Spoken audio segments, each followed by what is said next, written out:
Dun, dun, dun, dun. Let's talk about week 11. Let's start off this Thursday night with a big old fat loss and Arizona losing. That's okay. I don't mind. I was watching that game while also doing work at the same time. When you got two monitors going, I got one monitor with the game, the other monitor I'm doing like payroll work. So I was doing two things at once, and that was a pretty eventful game tonight. This was the Arizona Cardinals Seattle game. The algorithm, the way I split up the percentages here in just 20% in our, all of our main five categories, you split it up. It actually did have Seattle winning the game, but I mean, this was a tough one. When you mess around with this magnifier here, which is something I'm going to talk about a little bit in today's video, is what we're going to do here when I talk about week 11, by the way, is we're going to find the best pick of the week, just like last week we picked the Giants plus like 3.5 or something, and they won the game and covered. We're going to go through all the possible games. Supposedly, if I have the schedule in here right, and let me know if I have anything wrong, because it is tough to organize this. They reschedule games all the time now. I actually, in my season thing here, I keep track of different games and where they are. There used to be something called WTF up here because I didn't know when they were rescheduling games, but apparently they've cleaned them all up right now. So if we look here in week 11, there's 14 games. One of them's already happened. We predicted that Arizona was going to win this game 32-28. They ended up losing 21-28. Hey, if Andy Isabella could catch the ball in the end zone on freaking third down, maybe they would have won the game or at least covered. That was a really close game. I'm not going to be too upset, even though that's a tough loss. Hey, everybody tried to earn it. It looked like Kyler Murray hurt his shoulder in like the first half, even.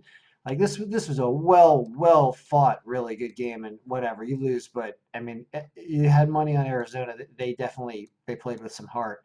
So, so I'm not going to get too upset with how the algorithm's working. But I'm going to say that the magnifier, when weather is an issue, we need to lower this magnifier way down. There's some things that you could do that would mess around with stuff that I might think about doing in the future.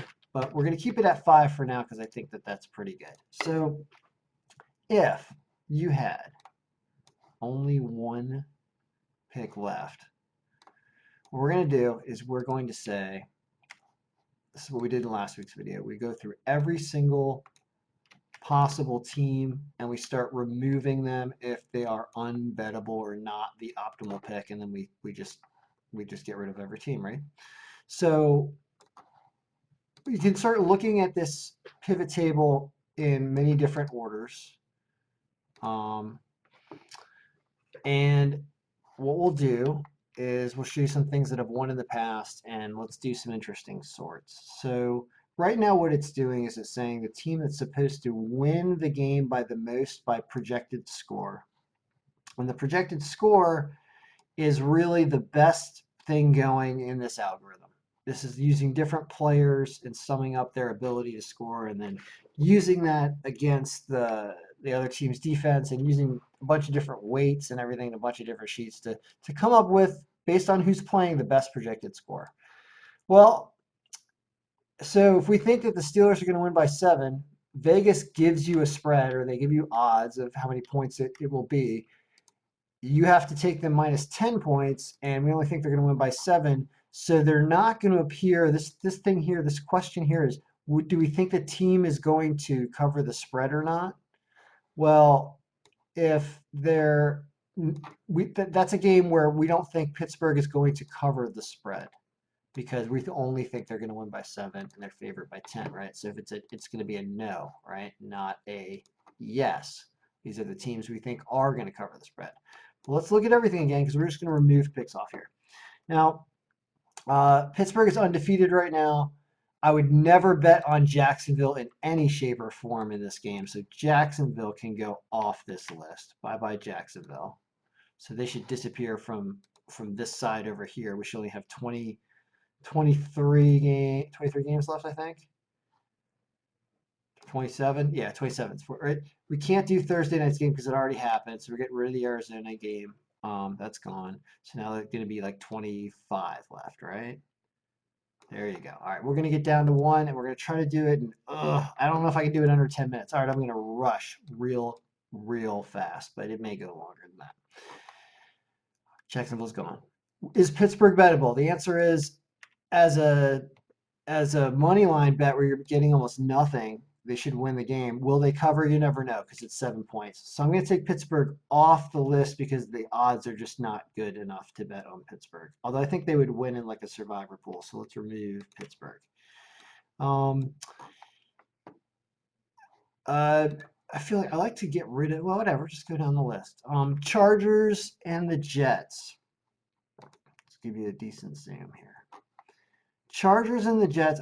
I sent out something with the wrong Jets score earlier in the week. I was messing around with this. There's a lot going on here. Sometimes I screw things up, but I was fixing this up, and it does like the Jets to somehow put up 26 points. I don't believe that. This game's going to be in Los Angeles.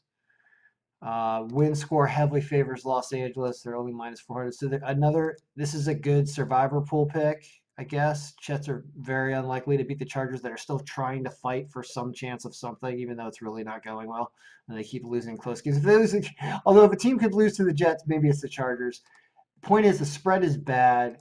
It's 7 and 8.5, so it's kind of unbettable. So I'm going to remove both those teams because that game just seems like an unbettable type game with the odds and the fact that the Jets are bad, but the Chargers keep losing games. There's nothing really to take there. So boom, those are both gone. Minnesota and Dallas. This is an interesting game, but there's still 7-point spread. Wow. So Minnesota at home. Dalvin Cook, good player. Dallas, still a bad team, but Andy Dalton supposedly back from his concussion. I don't know. What can you expect out of Andy Dalton? I feel like the score is a little high. The Minnesota has like a dome, so there's not weather problems there. But will Dallas put up 30 points? I don't think so. I don't know why it's really saying that. That seems pretty nuts. Um, I don't know what to say there. It's not bettable on the money line. Do you want to take Dallas plus 7? It says it's right. It says it's not bettable. It says it's right on the estimate. So you can't bet that game. So both those are gone. Dallas, Patriots, and the Texans. Texans are pretty bad from what I remember. The win score on the Patriots is just barely above 0. Favors them by 6, and you only have to take them -2. This game's in Houston. Well, I mean, are the Patriots fighting for playoff berth? Is it still possible? I think so. That's a game they should win. So maybe at -136, that's a little safer than the -2. Because what if they just barely win by a point? That's a tough way to lose that game if you only got to pay -136. So I'm starting to like that. Given that the projected margin of victory is so high, it's the reason that the algorithm is doing that is it probably knows something we don't. So Patriots -136 is an interesting pick. I'm going to leave the Patriots on here. Houston, of course, not bettable because it doesn't predict that they'll win by win score or projected score. So Houston can go off the list. Okay. Miami and Denver. Miami really feels like a good team. Denver does not feel like a good team. 28-23 in Denver. Oh, weather could be an issue, though. How do the fish play in the ice? It's a good question. That makes me only a little bit more but I don't know what the weather's like. Oh, yes, weather. I guess I have to keep talking here. Weather is an issue. So we've got to talk, well, what about if weather affects this? What if it's cold or weird in Denver? What if it brings this down to like a 4? Watch what happens to the scores. They're going to go down, and it brings this game to 22-18, maybe something more reasonable. In this scenario, see how close that -3.5 that Vegas has is on there? As we think they're barely winning by 4 at this. What if the weather's really rough? It brings things really down. Then they can't cover now. Now it's 17-14 final. So I bet you get a nice range somewhere in there of something like between 17-14 and 28-23, that this game ends up depending on the weather. Something to watch, something to think about, adjusting the magnifier based on the weather so that you can do this yourself. That's why it's power if you subscribe to this algorithm and you get a copy of this file. You can mess with this on the fly and adjust things. And I mean, it's super powerful to do this because you really have to think about all the different variables you can adjust and simulate things out. So anyway, what have we learned about this game? We've learned that Miami wants to win this game. So I like Miami at minus 182. I think they can overwhelm the weather because Denver's just not a good team. Uh, no, and I think they have no defense. Here's a team with a decent defense, good defense, against a team which I believe does not have defense at all. So they're probably going to win even in Denver. So I like them. I'm going to leave Miami on there. I'm going to take Denver off because Miami's a good team. I respect Miami. So bye bye Denver. The Chiefs against the Raiders. Um, Chiefs against the Raiders. Raiders playing better. This minus 35. Look at how awful that it's red. It's awful. It's bad there. It means it's the worst line remaining, money line wise, because they're favored by 7.5. The algorithm says no. The algorithm says the Raiders plus. You're gonna get seven more than a touchdown. The way the Raiders have been playing, really likes that actually. So I think that the Chiefs have to go off here, even though they're favored by win score heavily and by projected score by 4 points. It says only 4 points. Even if where's this game being played? In Vegas. At home in Vegas as well? Wow. You score more points in Vegas? They like score in the desert? I'd bring that up to like a 33-28 game. They still cover 7.5. So that I like Vegas plus 7.5. They're going up against the Super Bowl champs. So I'm taking Kansas City off the list because the line is distorted and not consistent with the point projections. So bye bye Kansas City. Baltimore and Tennessee. I was listening to the radio today and someone was talking about this game. We got some knowledgeable people on the radio talking about sports betting around the DC metro area now. Yeah, I can't remember who it was, but they were good. Baltimore versus Tennessee. They're talking about this game. Baltimore was missing a lot of people on like their secondary, I think, but so's Tennessee with having that problem. It thinks Baltimore wins. They in need of a win, kinda.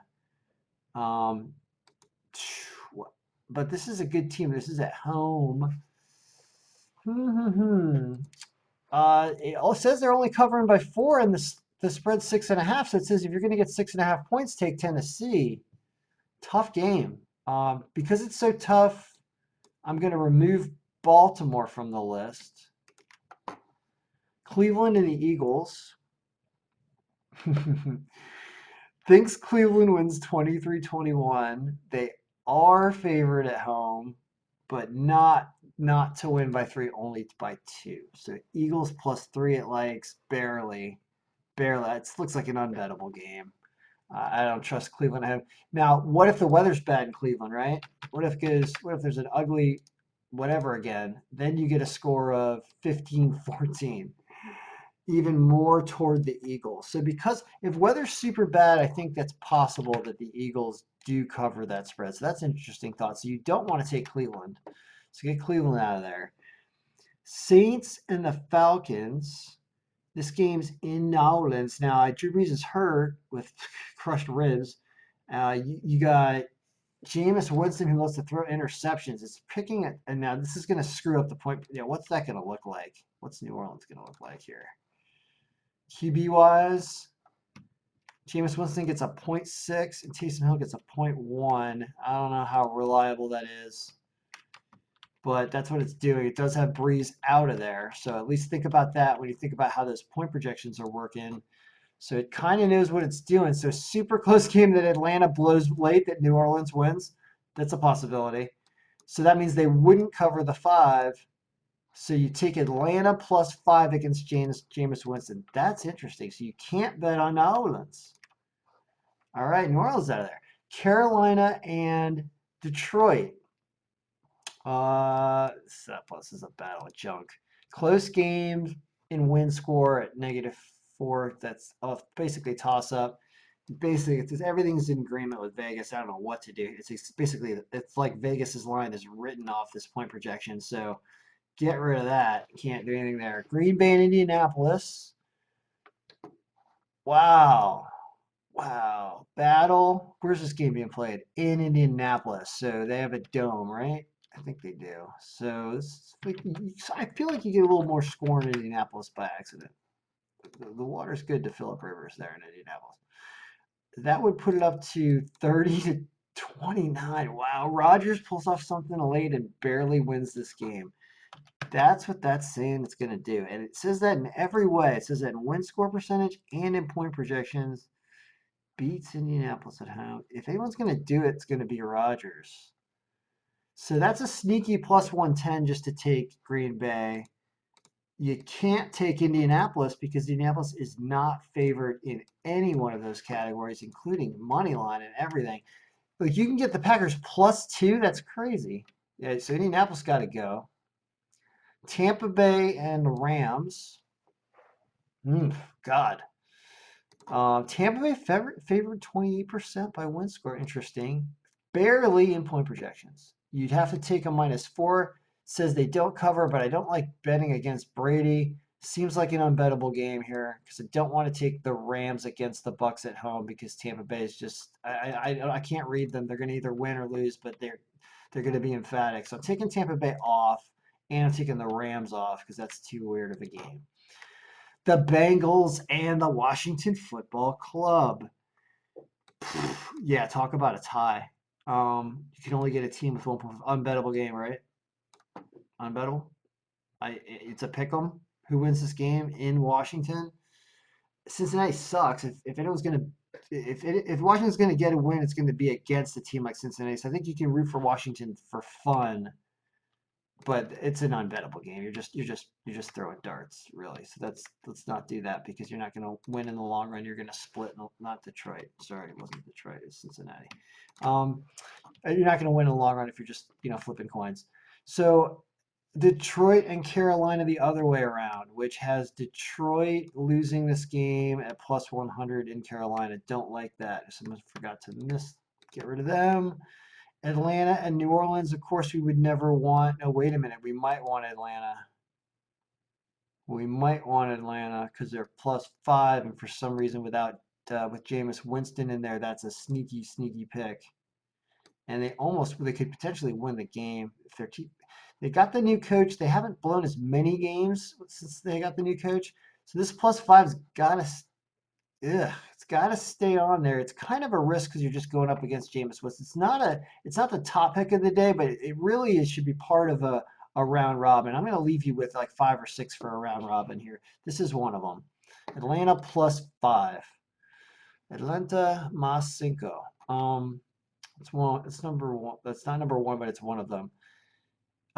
Philly and the Browns, right? Because you get 3, and this is in Cleveland, and you don't know about the weather, which makes it be low scoring, just like what happened last week where they only beat Houston 10-7. The Eagles actually can provide a little more offense, potentially. Maybe, maybe not. But it doesn't favor them. It's certainly, I would never say it's a good pick. It's not. It's, could be part of a round robin, but it's not that strong. So let me get it off. Tennessee, because you get 6.5 against Baltimore. Yeah, there's no reason not to. It's very distorted, and this plus 225 is a great payout for like if you get lucky on a parlay with throw 2 of these together, like a Tennessee and Green Bay together on a freaking parlay. You could hit that. That's a nice payout, and it's a fun thing to root for. I'm gonna leave Tennessee +6.5 on as part of the round robin. If you do that with Atlanta +5, Tennessee +6.5, it likes the Raiders +7.5 at home. I kind of agree with that. That's more than a touchdown. There's a big cutoff here between 7 and 7.5 and 8, or anything above 7.5, including. If you get them with more than a touchdown, that's very possible that they can do that the way that they've been playing, and the point projections say that they will, because they're also at home. So that's also these 3 here plus the points are all part of a round robin. Now let's see if there's anything better up at the top. Patriots over Houston in Houston. Because why? Because 6 points. That's why. So the money line at 136 is supposedly a really good pick. Why? Why would the Patriots? Because Houston's not good, and Patriots are going to want it because I think they're still alive. So I guess the Patriots On the money line, good for a round robin, not the -2, but the money line -136. So you do the money line Patriots and these three plus the points so far in it's a 4-team round robin now. What are we doing with Miami? Miami's supposed to win this game and barely covers the spread, which makes me not want to take them -3.5. That scares me. But -182 does not scare me. That it's not a great payout, but that's what you want to root for. That's what has a very strong probability by win score and by point projections. It's right up there. So this on the money line. So these two on the money line, and what do you do with Green Bay? Green Bay is more of a toss-up, actually. This is the problem. So it's got a nice line, and like I said, it was fun to do like a Tennessee and Green Bay parlay. That's a really fun parlay with a nice payout on the money line. You have to get a little lucky in both games. Not a little lucky, but yeah, you'd have to get a little lucky for them to win the game to do the money line. But that's a fun one. That's what you would do with Green Bay. I think you get them out of here because that game is in Indianapolis. But it's probably a good pick. But I'll get it out. So this is the 5-team round robin. These two to win, and these three plus the points. Especially if you get the Raiders over 7.5 or more, and hopefully get the Tennessee. I don't know how this is going, but that looks decent. Be careful. You try to get this at 7, Tennessee plus 7, and Atlanta, because this is Jameis Winston. There's a good possibility this is a very close game, or Atlanta even wins in this kind of destabilizing game without Drew Brees. All right. So is there one pick of the game? 21 minutes. Jesus, sorry. Is there one pick that's awesome?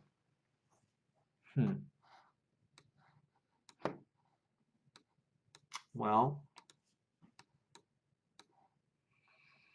I mean, if I'm looking at this just color-wise and stuff, I see this here. I'm like, yeah, Miami should win. Miami at 182, but it's -182, so it's not a good payout. So it's not. Patriots -136, but the Patriots had issues. It's not the Patriots. Houston's not good, but it's the only reason this is up here by point projections at 6. So Houston's defense must just be non-existent, and that's why somehow the Patriots have to win in Houston.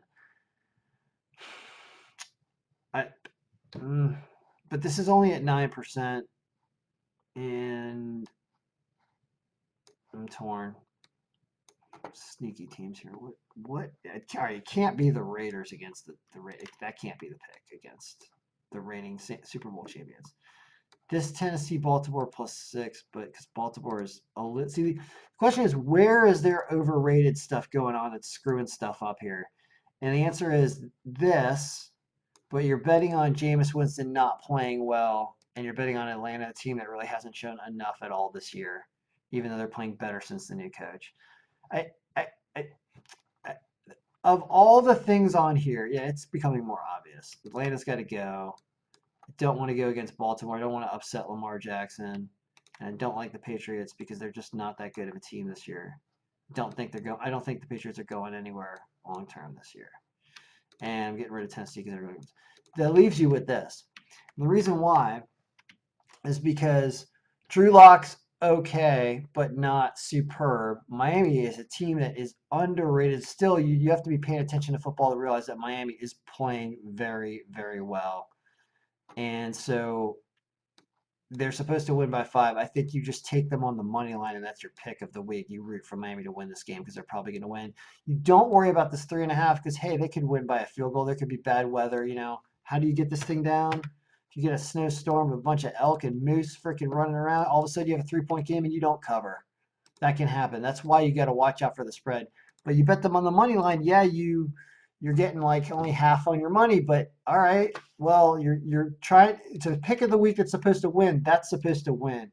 And so I don't get too upset or concerned about losing one day or whatever. Because when I look at the big list of things and you sort everything out, you see that, well, where was the game that was tonight? Where was that on this list? The Arizona game. It was right here. They were a -4.3. They didn't even have a positive win score percentage. And when we had the magnifier back up at the standard of 5, which is pretty reasonable, they were, where'd they go? They actually moved a little bit, right? They had a 4-point projected victory, and they just didn't catch a touchdown late. And Seattle's defense outplayed their numbers this week because they were at home and they were just in it for the Thursday night game. So you just missed it, right? But it basically predicts Seattle's score exactly. That's kind of cool. Anyway, all right. So anyway, good luck everybody. I guess Miami to win is the pick of the week, and those 5 or whatever. Let's undo and find them again. Back up, back up, back up, back up, back back back back back back back back back back back back back back back back up, back up, back up, back up, back up. Is there another one? Just those 5. Yeah, what do you do with Green Bay? It was something like this, right? So, all right, good luck, everybody.